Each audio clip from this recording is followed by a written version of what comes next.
It's lunchtime here at Smarkets, a London-based online betting company. As at many tech firms, employees get free lunches, and afterwards they can relax with a bit of table football or computer gaming. So far, so Silicon Valley. But the company has another perk that's yet to become as widespread, something called radical salary transparency. This is the page where everyone at Smarkets can see what everyone else at Smarkets is earning. Not only is everyone's salary listed on this internal webpage, but every 6 months staff can ask for a raise of, in theory, whatever they like. They discuss this with their colleagues, who advise them on whether or not to go ahead with the request.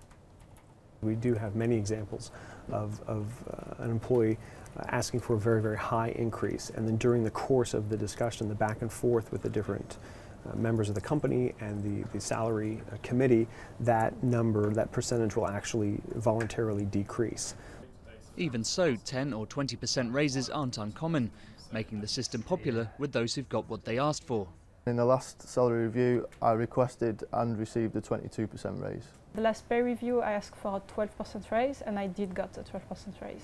It's comforting to know that if you feel that you're not being paid enough for the job that you're doing, or maybe you have some changes in the way that your job description is panning out, then pretty soon you'll be able to go for a review and hopefully fix that. It's not some manager that you will see once a month. It's people you work with every day that give you advice on what your salary should be.